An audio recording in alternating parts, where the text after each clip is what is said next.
Mesdames et messieurs, bonjour. D'abord, permettez-moi de vous présenter mes excuses. J'aurais tellement aimé être des vôtres aujourd'hui à Nancy pour cette conférence importante organisée par la LSMT. Et malheureusement, un imprévu professionnel incontournable m'a empêché de vous rejoindre et je veux vous dire à quel point j'en suis navrée. Mais je tiens malgré tout, puisque vous m'en avez fait la proposition, à être des vôtres par cette visio et à apporter ma petite contribution à vos échanges sur un sujet qui me tient à cœur, bien sûr, et qui tient beaucoup à cœur de l'OSIRP, que je dirige, comme vous le savez peut-être, l'OSIRP qui, depuis des années, a engagé toute son énergie pour faire émerger la question des aidants, et en particulier des aidants qui travaillent, c'est-à-dire de ces salariés, comme vous et moi, qui se trouvent un jour confrontés par le hasard de la vie à une situation qui les amène à devoir prendre soin d'un de leurs proches en situation de perte d'autonomie du fait de l'âge, du fait du handicap. Et la question est d'ampleur parce que dans la France de ces 2 premières décennies du XXIe siècle, nous sommes tous confrontés à un phénomène que parfois on a du mal à vraiment considérer avec suffisamment d'attention. C'est celui du vieillissement de la population. Et le vieillissement de la population a pour conséquence que il devient extrêmement courant, commun, de devoir faire face aux conséquences de l'âge dans une famille. Et les conséquences de l'âge, c'est souvent que ce qu'une personne pouvait faire seule, elle ne peut plus le faire seule. Alors évidemment, on sait bien qu'il existe des institutions qui accueillent les personnes. C'est vrai pour les personnes en situation de handicap, c'est vrai pour les personnes âgées. Mais je crois que nous avons bien compris, parce que nos concitoyens ont été interrogés sur le sujet, c'est que ça n'est pas leur choix que d'aller dans une institution. Leur choix, c'est de continuer à être un citoyen à part entière et à vivre leur vie chez eux comme ils l'ont toujours fait, organisant du mieux qu'ils le peuvent leur existence. Mais la perte d'autonomie liée à l'âge ou à la situation de handicap a pour conséquence de faire que les actes de la vie quotidienne, se nourrir, se vêtir, se soigner et avoir une vie sociale, deviennent beaucoup plus compliqués quand on est en situation de perte d'autonomie. Et là, on a besoin d'être entouré de sa famille, entouré de ses proches, et ces proches deviennent de fait des aidants. Cette situation, elle se complique par une situation économique et sociale qu'on ne peut pas passer sous silence. C'est que les aidants professionnels, eux, ils sont dans une situation particulièrement compliquée. Les aides à domicile, qui sont dépêchées par des services d'aide et de soins à domicile, les services des départements en particulier, les infirmières et les infirmiers, l'ensemble des professionnels du prendre soin, paramédicaux et médicaux eux-mêmes, confrontés aux déserts médicaux, confrontés à la rareté des vocations aussi, et parfois à des désinsertions professionnelles liées à des salaires, en particulier pour les auxiliaires de vie et pour les aides à domicile extrêmement, bas, faibles. Tout cela les conduise à une forme de désinsertion, c'est-à-dire à des arbitrages qu'effectivement ils ne peuvent pas continuer à exercer leur travail. Et donc, on devient aidant parce qu'on le choisit, mais le plus souvent on devient aidant parce qu'on ne peut pas faire autrement. Et si vous ajoutez à ça la difficulté effectivement de dégager des financements suffisants pour subvenir aux besoins de la personne aidée, si ses ressources sont étroites ou si l'aide dont elle a besoin est très importante, vous arrivez à avoir une équation extrêmement contrainte dans laquelle un salarié, qu'il le veuille ou non, se retrouve dans une forme de conflictualité personnelle entre travailler et accompagner son proche. Et ça, c'est le cas de très nombreux salariés aidants. C'est un phénomène de société, en ce que, effectivement, le vieillissement de la population accroît de manière très significative cette situation. Et je pense que, alors que vous réfléchissez à ces sujets, à l'occasion de cette conférence de la LSMT, il peut être intéressant d'interroger un certain nombre de sujets qui sont liés à cette situation des aidants. Aujourd'hui, le décideur public, les politiques publiques, et l'OSIOP d'ailleurs a pu constituer une forme d'aiguillon pour la réflexion sur l'aide aux aidants, ont tendance à considérer qu'on résout la question des aidants en donnant du temps aux aidants, c'est-à-dire en leur permettant d'avoir des congés, comme la loi le dispose désormais, qui leur permettent d'avoir une forme de droit de tirage.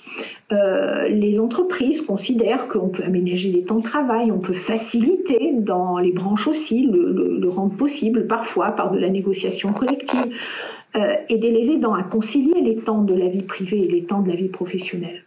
Mais je pense qu'il faut qu'on ait le courage, et j'oserais dire la franchise, d'interroger les choses de manière un petit peu différente. Quel est le choix de l'aidant, au fond ? Est-ce qu'il veut remplacer un professionnel du soin et de l'aide à domicile, ou bien est-ce qu'il veut accorder à son proche une présence affective dont le proche et lui-même, l'aidant, ont besoin parce que l'avancée en âge, si je prends cet exemple, est une circonstance complexe de la vie. Aujourd'hui, la vérité, c'est que la seule réponse qu'on apporte, c'est une réponse par le temps. On donne du temps, on donne du congé. C'est très important, c'est très utile, ça facilite grandement les choses, mais cela méconnaît le fait qu'un aidant salarié peut avoir consciemment le besoin de travailler encore, de travailler quand même et d'aider son proche.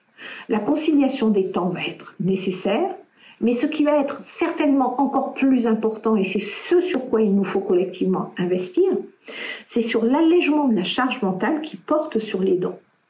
Parce que être aidant, ça veut dire quoi? Ça veut dire consacrer du temps à son proche, mais très souvent, ça veut dire être à la tête d'une petite organisation dans laquelle il faut identifier des ressources nécessaires pour l'aidant, il faut les concilier les unes aux autres, vérifier que ça se passe bien, être présent quand même et faire tout ce qu'un aidant professionnel ne fera pas.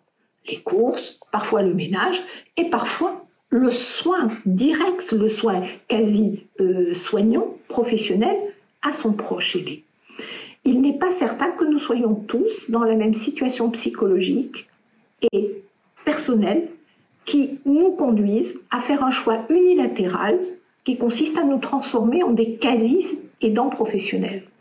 Et moi, ce pourquoi je milite et ce sur quoi je souhaite appeler notre attention, c'est qu'au fond, les entreprises doivent, à mon sens, investir dans une réflexion sur tous les aspects de l'aide. Le temps, mais aussi les ressources pour l'aidant et l'allègement de cette charge mentale par un soutien à la capacité de l'aidant à organiser l'aide autour de son proche aidant. Un autre sujet auquel je suis extrêmement attentive et sensible, c'est la question du lien particulier qui lie le salarié à son employeur. Ce lien, il porte un nom, c'est le lien lié au contrat de travail qui emporte un principe de subordination. La subordination, c'est un mécanisme, c'est un concept qui est très ancien, qui date, j'ai envie de vous dire, du 19e siècle, quand effectivement l'employeur confiait une partie du capital à travers l'outil de travail à l'ouvrier qui l'utilisait pour produire et pour, en contrepartie, bénéficier d'un salaire. Aujourd'hui, nous sommes dans des organisations du travail quand même assez différentes, où la notion, au fond, de lien de subordination est appelée à évoluer, à être repensée. Je ne suis pas tout à fait sûre que nous ayons toujours conscience de la nécessité de faire évoluer ce lien de subordination. Rappelons qu'avec le télétravail, c'est chez eux que beaucoup de salariés déplacent en quelque sorte l'activité professionnelle dans un environnement qui est un environnement privé. Et là, on voit bien que le lien de subordination, il est un peu différent. Le prêt capitalistique du local de travail et de l'outil de travail se déplace au fond vers la mise à disposition dans le lieu d'hébergement, dans le domicile du salarié, d'un espace de travail. Et dès lors que, au-delà de cette activité et de ce lien de subordination, viennent se greffer, au fond, des intérêts ou des enjeux privés, on voit bien que la porosité entre travail et vie privée ne fait que s'accroître et que cette paroi très étanche qu'on connaissait naguère, elle est en train de diminuer et de s'affiner au point que une pénibilité privée peut se transformer en une pénibilité professionnelle. Et cela mérite, je pense, que nous ayons une attention toute particulière à ces sujets, parce que cela vient en quelque sorte percuter la question des aidants. Alors, si je veux résumer mon propos, parce que je ne voudrais pas être trop longue, d'autant plus que le format vidéo n'est pas forcément très confortable pour cela, mais pour résumer ma pensée, je pense qu'il faut que nous sortions du prêt-à-penser sur les aidants. Il faut que nous ayons l'audace, collectivement, d'aborder le sujet différemment et de l'aborder en particulier à travers l'ensemble de ces nouveaux enjeux, le lien de subordination, la frontière entre la sphère privée et la sphère professionnelle, la nécessité effectivement de questionner la nature même du contrat de travail et les modalités de l'expression professionnelle, et finalement la place des aidants, qui ne doivent pas, si ce sont les aidants naturels, c'est-à-dire les aidants, j'ai envie de dire, bénévoles auprès du proche, venir en quelque sorte donner l'illusion qu'ils vont remplacer la carence et l'absence des aidants professionnels. Il faut soutenir en même temps les aidants professionnels, leur permettre d'aller vers des modèles économiques qui soient suffisamment robustes pour qu'ils puissent apporter leur aide et apporter aux aidants, au-delà du temps, un allègement de leur charge mentale à travers notamment l'agencement de réponses qui leur permettront d'être des aidants libres de leur choix, tournés vers la présence affective d'abord et éventuellement l'aide directe, quasi professionnelle, si c'est leur choix.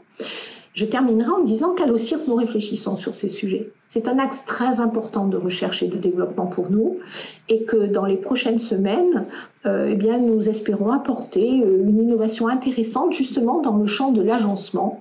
Je ne doute pas qu'avec la LSMT et peut-être certains d'entre vous, mesdames et messieurs, nous pourrons revenir sur ces sujets qu'à l'OCIRT nous considérons comme très prometteurs.